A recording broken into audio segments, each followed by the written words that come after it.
sea, en ese sentido, lo que dicen algunos apologistas católicos es verdad, que la ley no se reduce a los mandamientos morales, sino a los ritos estrictamente judíos. Bueno, de acuerdo a la interpretación que hace N.T. Wright, sí. Ah, mira, acá lo tenemos a Carlitos. Carlitos, ¿cómo andás? Buenas noches. Bien, bien, Jonathan, gracias por permitirme tomar un momentico acá de todo un desarrollo de un video. Yo siempre sigo tus videos y esa trampa de clickbait que hiciste, pues yo sabía que era una trampa. Jonathan es demasiado buenachón para poner un título de que va a poner a llorar a Lisboa, aunque tú lo has puesto a llorar. Sin título tú lo has puesto a llorar. Porque hay veces que Dios te pone en el corazón, defiende la verdad. Y cuando tú estás defendiendo la verdad, lloran. Y por otro lado, a mi amigo Lisboa, no fue Dios que te sacó, es que las tinieblas huyen de la luz. Entonces, cuando ya la luz te acerca... Eso yo le llamo ir con los tachos de frente. Exactamente. Dice, ay, que Dios me... No. Bueno, Dagón te sacó, Dagón, porque Dagón huye de la luz. Te quiero preguntar, Leo, ahora que te lo tenemos a Carlitos acá, que te puede debatir incluso, ¿no? Carlitos decía, no. Porque Carlitos tiene... Tengo que ser honesto, no estoy contento con Leo, no estoy contento. Pero bueno, lo quiero mucho. Sí, Leo tiene una interpretación así muy teológica también de la cuestión. Es respetable, ¿no? La postura de Leo, pero Leo, claro. Te quiero poner ante esta situación. ¿Es legítimo que un católico se apropie de N.T. Wright diciendo, ven que N.T. Wright le da la razón a la Iglesia Católica, ven que los grandes teólogos del protestantismo le dan la razón al catolicismo? Digamos, ¿qué dirías vos frente a que un apologista católico, para golpear a la Reforma, se apropie de N.T. Wright? ¿Cómo evaluarías esa apropiación? Bueno, eso sería aplicar una falacia de cherry picking. Es decir, yo creo que lo que tiene que hacer un católico es ser honesto y decir, miren, a ver, hay una nueva perspectiva de Pablo que en sus desarrollos, en algunas cosas coincide con nosotros y en otras no. ¿En qué coincide con nosotros? Bueno, en esto y en esto y en esto. Y en ese sentido, creo que un protestante podría abrazar esto y puede estar de acuerdo con nosotros en este punto, aunque nosotros vamos a discrepar en otras cosas de la perspectiva anti-right, que incluso hasta el protestante también podría discrepar. Entonces, haciendo esta distinción, se puede hacer este uso apropiado y correcto. Ahora, el problema, el salto lógico es que el católico que utiliza los argumentos que podría tener en común con la nueva perspectiva de Pablo es hacer de que una persona, aunque Lutero se hubiese equivocado respecto a la nueva perspectiva de Pablo o esta postura que se ha desarrollado, que la persona se tiene que hacer automáticamente católico. A ver, si la nueva perspectiva de Pablo te brinda una interpretación muy cercana, aproximada a la del primer siglo, entonces yo podría ser perfectamente protestante con esta nueva perspectiva, si no tengo que hacerme católico y no es necesario. Porque N.T. Wright es 100% protestante, o él se hizo católico. No, es anglicano y es protestante. Entonces, creo que si la nueva perspectiva de Pablo te permite a ti mantener un punto de vista que en algunas cosas podría concordar con Roma y en otras cosas discrepar, y si tienes bases sólidas para pues, defenderlo, creo que es plausible creerlo y mantenerse protestante. Entonces, el problema del católico es que utiliza eso para hacer proselitismo hacia su iglesia y no es honesto hacer eso. Es decir, tiene, como dije, hacer desde el principio hacer las clarificaciones, en que estamos de acuerdo, en que no. Aunque creo que el católico, si tiene pues sus siglos de teología desarrollada, lo que debería hacer es apelar a los académicos de su postura y defender por qué la postura católica es firme. Si no, creo que requiere utilizar protestante. Entonces, creo que es un salto que se hace. Claro. Si escuchan ruidos, es mi papá que se está haciendo ahí un café. Carlitos, ¿qué opinas vos de que católicos... bueno, esto pasa mucho, ¿no? Es decir, nosotros también podríamos basarnos en lo que dice Santo Tomás de Aquino para defender una postura nuestra, sabiendo que Santo Tomás de Aquino es católico y defendería muchas posturas católicas, ¿no? De eso no hay problema. Pero ¿crees vos que también es legítimo lo que dice Leo, hacer esa salvedad, decir, bueno, en este punto podemos coincidir con N.T. Wright, pero en otros no? No sé si N.T. Wright le canta a la Virgen, si él cree que María es inmaculada en su concepción, si después ascendió a los cielos. Entonces, ¿crees que es necesario hacer esa salvedad cuando un católico cita a un protestante? Decir, bueno, yo coincido solo en esto, pero quizá en todo el otro no coincido. Ok, mira, primeramente yo no confío en académicos, eruditos que tienen una ambigüedad doctrinal. Yo no confío en eso. Segundo, si vamos a ir al extremo, yo creo que a los únicos que les luce tomar cherry pick para hacer una profundización de los temas es al protestante. ¿Por qué? Porque el protestante tiene la libertad del estudio teológico y tiene el libre examen. Si yo tomo a Tomás de Aquino y veo que Tomás de Aquino está en una posición contraria al catolicismo romano y a sus fundamentos doctrinales y a su magisterio, bueno, a mí me favorece porque me da soporte y fortaleza, porque yo no soy católico romano, ni me sustento, ni creo en un primado de Pedro de manera jerárquica, con una sucesión papal, con una unidad de la fe doctrinal, dogmática. Yo no creo en eso. Entonces, si Tomás de Aquino me da a mí una distinción en ese punto, quiere decir que Roma está en problemas. Lo igual que si yo tomo los padres apostólicos, lo igual que si yo tomo Agustín de Hipona. Es decir, yo tengo esa apertura, yo soy protestante, yo protesto contra lo que va en contra de las escrituras. Ahora, un católico no puede tomar a un supuesto evangélico porque de alguna manera le da cierto aire doctrinal para hacer un tipo de equivalencia, porque él está sustentándose en alguien que no es magisterio de la Iglesia Católica Romana. Para mí eso es absurdo, lo digo con todo respeto, lógicamente y razonablemente es ridículo. Es decir, yo estoy tomando las herramientas de un enemigo para dispararme yo mismo al pie. Eso para mí no tiene sentido. O sea, o son protestantes que van a confiar en protestantes, aquel católico romano, o el católico romano se va a olvidar de lo que diga un protestante, ya sea el supererudito que nació en el siglo XXI, y se va a olvidar de sus documentos y de su tradición, entre comillas, infalible del catolicismo romano. O sea, el tripié, ¿no? O sea, ellos se olvidaron del tripié. Entonces, para mí eso no tiene sentido. Eso es como tú sorprenderme con un espejo. Mira, te trajo un espejo para que te refute. No, eso es un espejo supuestamente. ¿Por qué? Porque tú eres protestante. No, entonces, ¿por qué usas el protestantismo? O sea, tú estás usando un protestante donde supuestamente tú tienes una herramienta infalible de una tradición en el tiempo que aparentemente tú no estás confiando en eso. O sea, yo no le veo ningún sentido a eso. Eso es como tú decirme a mí, no tengo herramientas en mi concepción de dogmas, en mi estructura jerárquica, y voy a tener que tomar un salvavidas, que yo no confío en ese salvavidas, aunque yo me hunda con ese salvavidas, que viene a ser otro protestante. O sea, eso no tiene ningún significado. Para mí no tiene ningún sentido. Y ojo, tú sabes, Jonathan, que nosotros los protestantes, hasta para nosotros mismos vivimos protestándonos entre nosotros mismos. Ese es el espíritu de la reforma. Vamos a protestar con todo lo que veamos tambaleando en contra de las escrituras. Sí, sí, yo, como dice Unamuno, ¿no? Contra esto y aquello.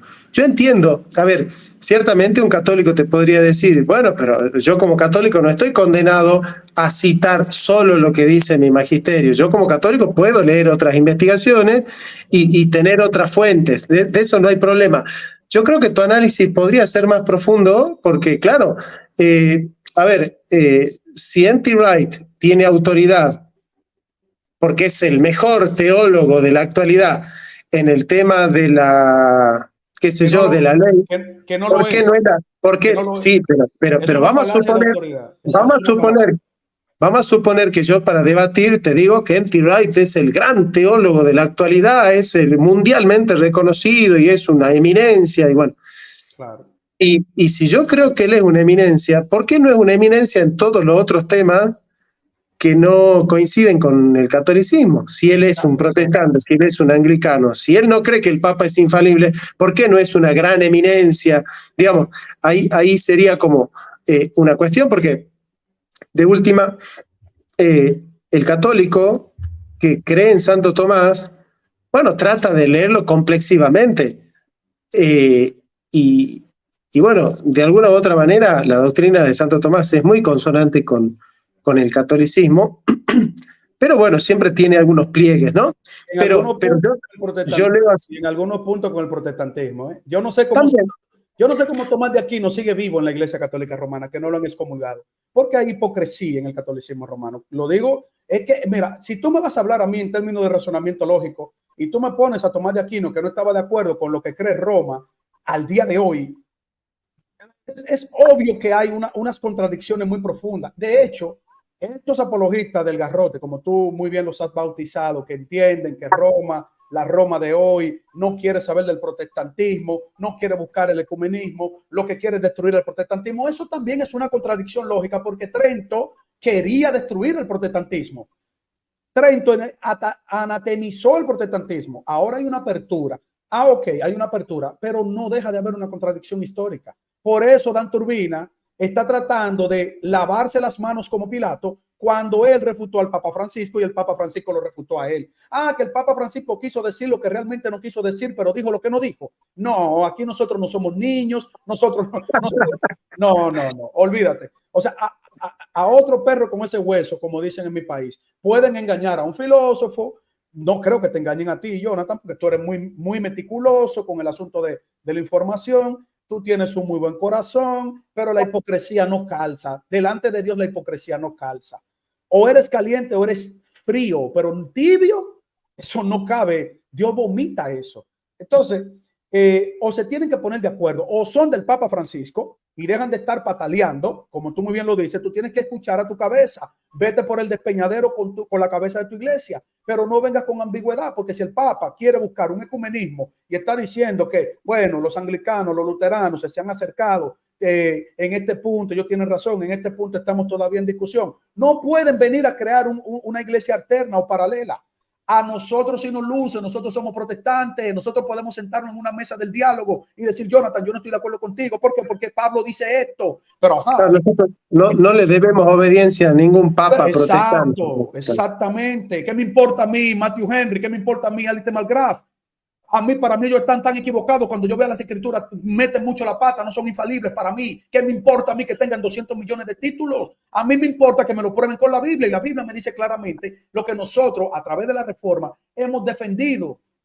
Y para mí esto es bastante claro, que nosotros somos salvos solamente por la gracia de Dios, por medio de la fe en Cristo, la obra únicamente de Cristo. Todo lo demás viene por añadidura. No me trago los cuentos de ningún... Tú sabes la cantidad de mentirosos académicos que han venido desde las hipótesis documentarias de Wellhausen, antes de Wellhausen, Reimarus y toda esa bola de mentirosos. Tú sabes cuántas veces nosotros a través del tiempo hemos tenido que refutar supuestos evangélicos. Tú conoces la historia mejor que muchos de nosotros, Jonathan. Entonces no me vengan a mí a decir acá, acá nosotros tenemos una apertura. Mira, te voy a decir una cosa. Hugo Delgado, que yo lo respeto mucho, lo quiero mucho, se ganó mi respeto, mi admiración como persona, más no su doctrina. José Plasencia. Le mandamos un saludo a Delgado. Exactamente. Ellos dicen claramente que ellos son tridentinos, ellos vienen de Trento y delante de mí han dicho, bueno, nosotros nos apegamos al Concilio de Trento. ¿Esto qué está diciendo? Lo que aparezca por ahí, y el mismo Plasencia lo ha dicho con invitados que ha llevado a su canal, lo que aparezca por ahí, eso es fruto del protestantismo, que se han vamos a decir, colado, se han infiltrado en Roma y es culpa de los protestantes, y Jonathan y Veloz y todos los protestantes. O sea, es un problema que tienen ellos ahí. Es un problema. Y quieren buscar chivos expiatorios con su grave problema. Unos de Trento, otros de Concilio Vaticano II. Y no hay armonía en ellos. Y por eso tú ves un grupo de garroteros defendiendo, como Trento defendió en su momento, que si tuvieran la capacidad de mandar a alguien a la hoguera, el primero que fuera a la hoguera fuera yo. Y después otros hermanos apologistas. Pero como ellos son de Trento y hay un problema con Concilio Vaticano II, entonces ellos están así en esa posición ambigua. Lamentablemente esa es la verdad, Jonathan. Escucho. Bien, Carlitos. Sí, ¿estás enojado, Carlitos? Acuérdate que yo soy efusivo. Sangre caribeña. Es que yo soy, mira, me puse rojo ahí. No. Bueno, soy efusivo. Sí. Bueno, muchachos, mucho para hablar, mucho para dialogar. Creo yo, Carlitos, que, bueno, entiendo tu razonamiento. Por ahí hay que hacer algunas pequeñas distinciones modificaciones para no golpear a los brutos así, que caiga cualquiera, ¿no? Y creo yo que que bueno, que es posible, le decía yo a Lisboa, a Matías Lescano y a... Lisboa no es católico, romano. Lisboa es un invento de laboratorio. Los verdaderos católicos son Hugo Delgado, José Plasencia, Adán Turbina, que no quieren a los protestantes porque esa es la historia de Roma. No quieren a los que protestamos en contra de lo que va en contra de, o sea, lo que va en contra de las escrituras. No nos quieren, punto. Esa es la verdad, ese es el espíritu. ¿Qué es lo que te pasa? O sea, Lutero se está revolcando en su tumba, Calvino se está revolcando en su tumba y todos los reformadores se revolcan en su tumba cuando escuchan estos ensayos de laboratorio de un neo-romanismo y catolicismo latino. Por eso está el problema que está. Eso no es culpa tuya, ni mía, ni de Leo. No es culpa de nosotros. Eso es culpa de la ambigüedad que siempre ha tenido Roma. Por eso el que defiende Roma, o sea, con la concepción real de Roma, que va a debatir conmigo, mira, yo voy a debatir, tú eres mi enemigo, Carlos, porque tú te apegas a la sola escritura, tú crees en la sola fe, tú crees en la sola gracia, tú crees que eres... Sí, es verdad, es verdad. Tú y yo no congeniamos doctrinalmente, somos enemigos doctrinales, como Cristo era enemigo doctrinal del Sanedrín, de los fariseos y saduceos, como los apóstoles eran enemigos doctrinales de los gnósticos, de los ebionitas y de todo lo que venía después, como los fueron también algunos padres apostólicos, aún con sus diferencias. Esa es la verdad. Entonces, yo creo que los verdaderos garroteros son los hipócritas que vienen a tapar el sol con un dedo, con un falso catolicismo romano. Para mí, el católico honesto es el que va a defender su catolicismo romano con todo su complemento, desde mi punto de vista, que no pueden ser justificados por la palabra de Dios. Para mí ese es el verdadero católico romano, no el que quiere venir, soy ecuménico y yo, eso es mentira, eso no existe. Viniste súper recargado. Vamos a ver si Gaby, ahora ya podés, porque hace rato que Gaby está queriendo entrar, parece que tiene algunos problemas. Gaby, ¿estás ahí? Sí, habían cortado la luz recién volvió. Che, ¿qué? ¿La cámara? ¿Qué onda? ¿Qué onda? ¿Qué está? No, que tengo un lío acá en la pieza. Es todo un alboroto acá, así que no puedo prender la cámara. Claro.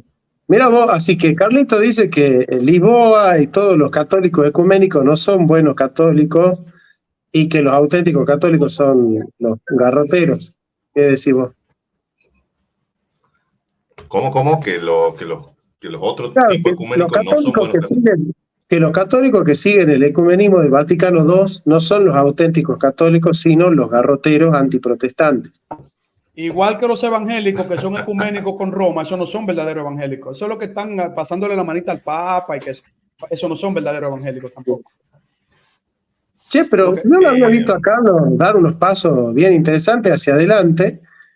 Y ahora soy el Carlito que ha debatido conmigo en el canal de Barragán. Así está, así recargado, con beligerante. No, Jonathan, es que la hipocresía y yo a veces no, es que no, yo no puedo, de verdad. Yo entiendo tu posición, el amor de Cristo que tú tienes y tratar de buscar esa comprensión, pero es que no se puede violar las escrituras, Jonathan, no se puede. O sea, medias tintas no se puede, yo te lo he dicho y te lo he dicho en privado y tú me has dicho a mí, sí, y además cuando tú defiendes la fe, Jonathan, cuando tú te metes en el verdadero Jonathan Ramos evangélico, de postura de la gracia, Jonathan, tú eres una delicia para los hermanos, pero cuando tú quieres ver más allá de lo que Dios te permite y que no te acepta, eso confunde. Entonces, aquí las cosas hay que hablar, digo, si tú respetas mi criterio, obviamente, porque eso es lo que yo entiendo, querido Jonathan. Gaby, ¿vos qué pensás del ecumenismo? Y bueno, de esta beta mía ecuménica, sí, vos también pensás que es confusa, así que mira, yo tengo por privado uno que otro amigo muy católicos con los que charlábamos, compartimos mucho, y yo sí veo en ellos cristianismo. No puedo negar que son cristianos. De hecho, tengo un amigo que es español, que más de una vez me ha corregido, me ha dicho, mira, esto deberías corregir, esto no debería ser así, de una perspectiva cristiana. Y yo no puedo negar que veo en él los frutos del Espíritu, que veo cristianismo en él. no veo fanatismo, no veo nada de esas cosas. Y entonces he visto más fruto de cristianismo en esa persona que incluso en muchos evangélicos. Así que yo no puedo negar Claro. que hay cristianos dentro de la Iglesia Católica. Hay pueblo de Dios ahí adentro, eso es cierto. Yo tengo muchos amigos cristianos católicos que no comulgan con Roma en muchas cosas y me sorprenden, que no creen en adorar que ellos dicen siempre de su adoración a estatua, que no entienden, o sea, te lo dicen claramente, porque son personas de áreas académicas reconocidas, o sea, personas que entienden lo que hacen. Dicen, yo soy católico y eso yo me crié, pero y claro que hay el pueblo de Dios. Ahora, estos apologistas así, que buscan un ecumenismo para llevarte a Roma, y que es Roma, que tú sabes que eso no son cristianos. Eso no son cristianos. Graben lo que dice Gabriel, dice Lisboa. Y si ya está grabado, pa. No, pero es verdad que hay muchos católicos que son cristianos y van a salir de Roma. Tarde o temprano Dios los va a sacar de ahí. En el sentido doctrinal y de dogmas. Porque eso es lo que importa, lo que está en el corazón, lo que Dios pone en el corazón. Carlito, vos estás medio molesto conmigo entonces, ¿no? Por el programa de hoy. ¿Puede ser? No, este programa está buenísimo. O sea, yo contigo yo tendré una molestia constante, pero no por el programa. O sea, mi molestia contigo es que necesitamos más defensa de la fe que tú reconoces de la doctrina de la gracia, más que buscarle un bajadero a algo que Dios no pone, que no está en las escrituras. O sea, esa unidad no existe en las escrituras. Roma con Jesucristo no existe, eso no existe, Jonathan. Algún día tú vas a despertar. Lo que sí es la doctrina de la gracia, que a mí me encanta cómo tú la defiendes y la presentas. Eso sí es bíblico, Jonathan. Esa unidad doctrinal de Roma, eso no existe, querido amigo. A menos que tú me la muestres en la Biblia, ¿no? Que yo tenga que hacer lo que hace un católico romano y que tenga que ir a Roma a través de ese ecumenismo. O volverme tibio, que tú me lo enseñes en la Biblia y yo te digo, bueno, ahí te doy la razón. Ahí tienes toda la razón. Pero por ahora no, Jonathan. Ahora, me encanta este programa porque, por ejemplo, Lescano es el apellido del católico. Lescano, sí. ¿Verdad? Esa persona que le he dado seguimiento, lo he visto en tu canal y lo he escuchado cómo se expresa. Lescano es una persona con mucho nivel. O sea, para mí Lescano tú lo escuchas y tú dices, tú estás escuchando una persona con formación, que no se le ve un aborrecimiento, que quiere pero claro, esta es la onda de ese diálogo ecuménico. Pero no lo veo con ese fanatismo, lo veo con más apertura a conversar. Y tengo que reconocer que él, como católico romano, es un enemigo doctrinal de la fe que profesamos cristianos evangélicos, aún en puntos de diferencia entre hermanos. ¿Entiendes? Yo pudiera conversar o debatir con una persona así, pero no con los hipócritas. Es que los hipócritas a mí me causan urticaria. Escuchar a los hipócritas, eso no viene de Cristo. A eso es que yo me refiero. Está bien, Carlito. Bueno, Chango, bueno, yo ya llevo 3 horas acá. Me gustaría darles un cierre a todo esto, ¿no? Pregunta para los 3, el tiempo más o menos 5 minutos cada uno.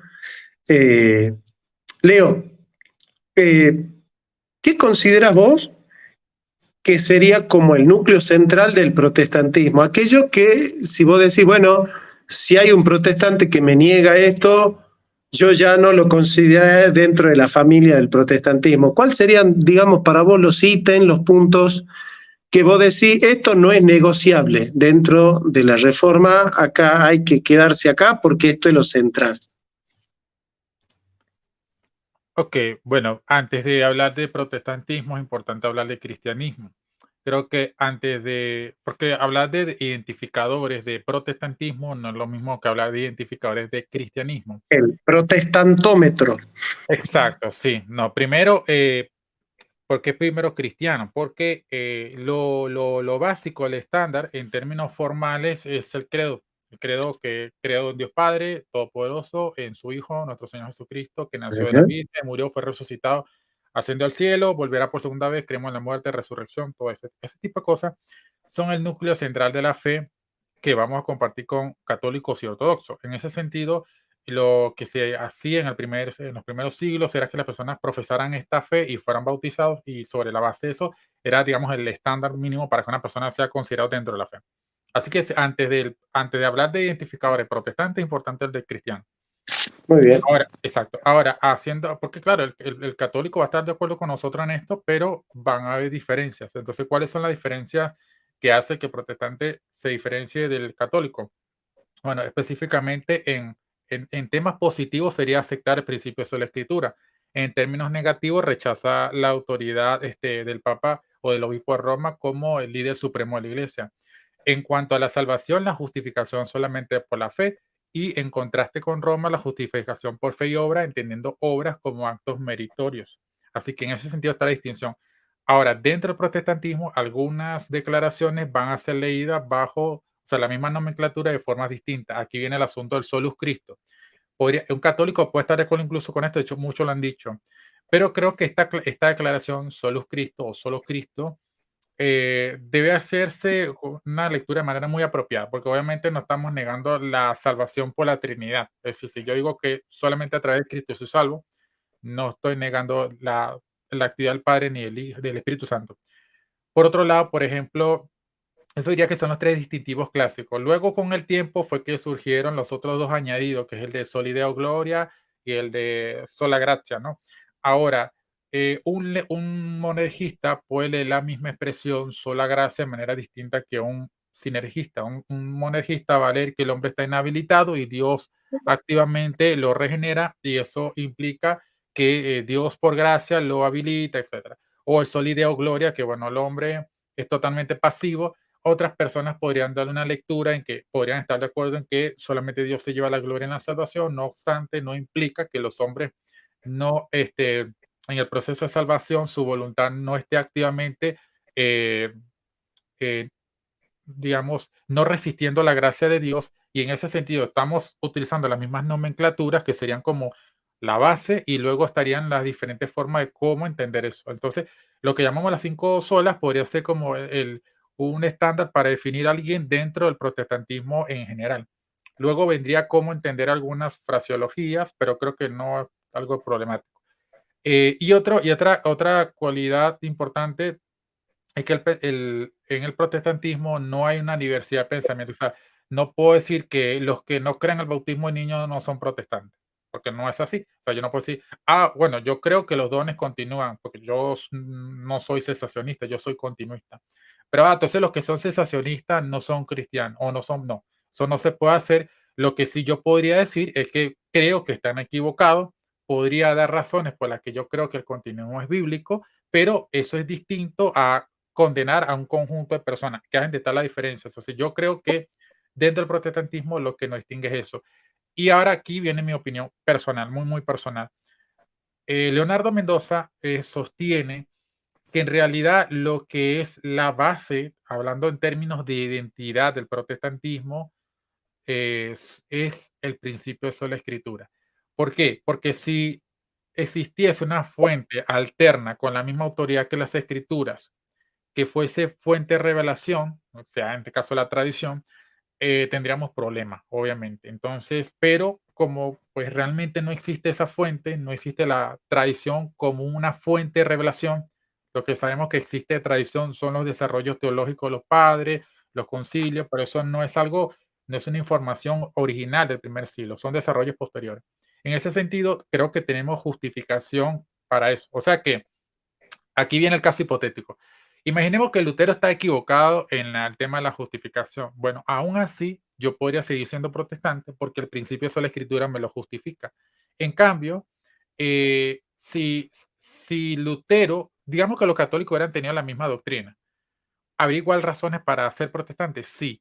¿Por qué? Porque hay otros temas como por ejemplo el tema de la veneración o adoración de imágenes, el tema del purgatorio, bueno, ya sería, no, ya no sería igual, pero o sea, habrían otros elementos adicionales como el tema de la autoridad del Papa, razones para uno decir, mira, no hay base para realmente sostener eso, y para poder justificar eso uno tiene que partir del principio de la escritura. En realidad, todo el artículo de fe que un evangélico vaya a sostener va a depender de sola escritura. ¿Tú crees en sola fide? Bueno, eso depende de sola escritura. Sola escritura no depende de sola fide, al revés, porque tú sabes entiendo. Exacto. Sí, muy bien, ¿eh? Muy buen análisis. Mirá, se nota que lo tenés, que es un tema que te importa porque lo tenés bastante sistematizado el asunto, así que me gustó tu análisis. Y sé, Leo, que si yo te doy media hora más, vos le metés media hora más con el tema porque la tenés bien sistematizada en la cabeza, ¿no? A la cuestión, ¿no? Carlitos, ¿cuál para vos es el centro de la fe evangélica? ¿Qué es lo no negociable en la fe evangélica? La esencia de los 5 puntos que se fueron desarrollando a través de las personas que estuvieron como los actores principales de todo ese proceso, teniendo en cuenta de que no solamente le perteneció a ellos, sino que ellos son una base para sistematizar y profundizar hacia adelante lo que hemos recibido hasta el día de hoy. El que dude mínimamente de que toda la gloria se le debe dar a Dios, solo y de gloria, el que dude que solo Cristo en toda su obra redentora en la cruz, el que dude que es por medio de la fe en Él, y el que dude que la gracia de Dios es un regalo inmerecido. Y obviamente, como ahí estoy de acuerdo con Leonardo, o sea, se ve que él está preocupado en ese tema y creo que entiendo por qué. La sola escritura es la base que va a presentar eso, porque la misma escritura tiene internamente su identidad. Y además ella misma sirve de testigo, es decir, la palabra de Dios no necesita muletillas. Ella misma se autoproclama ser la productora de la fe y ella misma autoproclama que a través de esa escritura dada a los apóstoles y a los profetas es para que conozcamos y sepamos que Cristo es el Mesías y todo lo que conlleva a que Cristo sea el Mesías. Si esos puntos, estoy hablando como esencia, si esos 5 puntos en su esencia son violentados en ella, en la misma esencia, entonces yo no puedo considerar a esa persona como un cristiano. No puedo considerarlo. O sea, yo veo, tú no me puedes decir un solo elemento. Sí, podemos tener discrepancias, pero yendo a la base, a la fuente, como sucedió con los reformadores. Por eso surgieron estos puntos, por profundizar en las escrituras. Pero si hay algo que violente la esencia de alguno de estos elementos como primario, tiene que revisarse. Esa persona tiene que profundamente revisarse. Tiene que ir a las escrituras, poner su confianza en Dios, en el nombre de Jesucristo y revisarse. Cristo fue aquel que nos libró y nos justificó por su obra. ¿Fue por gracia? ¿Fue por gracia o nosotros tenemos que aportar algo extra? ¿Es su sangre la que nos limpia o hay algo extra? ¿Es la escritura la fuente infalible porque viene de Dios o hay algo que necesite estar a la par con ella? O sea, para mí esos son los elementos fundamentales, Jonathan. Bien, Carlito. Bien, se te entendió perfecto y sí. Comparto. Gaby, ¿cuál para vos es el núcleo de la fe evangélica? Bien, sí, concuerdo con lo que opinan acá Leo y Carlos, y te lo voy a dar por un ejemplo que me tocó hoy. No sé si está muy fuerte el micrófono ahí o no. Bueno, hoy hablaba con una persona que fue cristiana mucho tiempo, congregó en la misma iglesia que yo congregué en un tiempo, y recordaba, dice, yo nunca me voy a arrepentir de haber estado cerca de Dios, de haber sentido su presencia, de haber conocido, y bla, bla, bla, y sí, me gustaría volver, dice. Y luego empezamos a hablar de una cuestión de la moralidad, ¿no? De cuestiones de sexualidad y eso. Y me dice, pero no, ¿cómo es eso de que yo no puedo tener sexo si no estoy casado? Pero sí, yo ya soy adulto y esto que lo otro. Pero escúchame, eso está en la palabra de Dios, está en la escritura. Pero ese es un libro que se escribe hace 2000 años con una cuestión moral de hace 2000 años, que eso debería ser ya cambiado. O sea, vos pensás que la Biblia hoy debería modificarse. Claro, la Biblia debería modificarse y adaptarse al día de hoy. Dije, Dios mío, o sea, pasaste tantos años en la iglesia para no entender nada. Y ahí vamos al principio más importante, creo yo, que es el de sola escritura, ¿no? Y por ahí veía un comentario que decía que todos los herejes de los primeros siglos fueron sola escritura. No, eso es una mentira absurda. Los primeros herejes, que fueron los gnósticos, creían en una tradición oral, ¿sí? Transmitida de manera oral, paralela a la escritura y a la enseñanza apostólica. Y entonces ya sabemos quiénes son hoy los que se rigen por una tradición oral que nadie sabe dónde está escrita, y eso es lo que realmente lleva a la herejía, no la escritura, ¿no? Así que básicamente eso. Para mí el principio inviolable es la escritura. Yo le decía a esta persona y me agarraba la cabeza, ¿cómo puede decir que hoy que la Biblia tendría que ser modificada y adaptada a la actualidad? Es una locura. Le digo, no tenés noción de lo que está diciendo. O sea, volver a la iglesia y pedirle a Dios que te cambie la mentalidad, le digo, porque no, estás totalmente perdido. Se ha perdido totalmente el foco del cristianismo, que la base nuestra sólida de la escritura. Así que en eso concuerdo con mis hermanos, y bueno, la dejo ahí para no explayarme más, y gracias por permitirme entrar, Jonathan. Saludos, Leo, y saludos, Carlos. Saludos muchachos. Sí, yo comparto. Creo que, digamos, el centro de la fe evangélica es un posicionamiento frente a la fe que tiene a un sujeto creyente con una fe, un sujeto de fe. Es decir,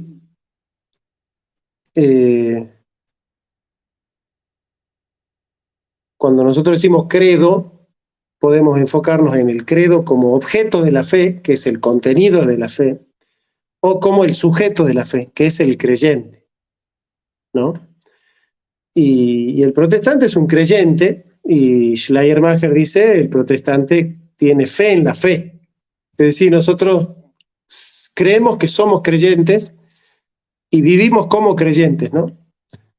Entonces, creo que esa fe nos permite a nosotros creer que todo lo necesario viene de Dios, ¿no? Que no necesitamos mediaciones humanas para poder tener las gracias de Dios, sino que ese auxilio nos llega por medio del Espíritu Santo, ¿no? Entonces, esa es una actitud creyente, ¿no? Y creo que el protestantismo tiene que ver con esa actitud creyente frente a la vida, ¿no? No nos interesa mucho las pruebas objetivas, sino la actitud creyente, ¿no? Somos gente que cree, digamos, ¿no? Y eso creo que está en el centro, ¿no? de muchas de las cuestiones que pasan en el protestantismo. Así que bueno, muchachos, les agradezco mucho por habernos acompañado ahí en estas últimas horas. Estamos ya acá en la Argentina, ya son las 1:10 de la mañana, así que bueno, hay que descansar, no sin antes desearles buenas noches a todos ustedes. Gracias por habernos acompañado y nos estaremos viendo en la próxima, así que cordiales abrazos a todos.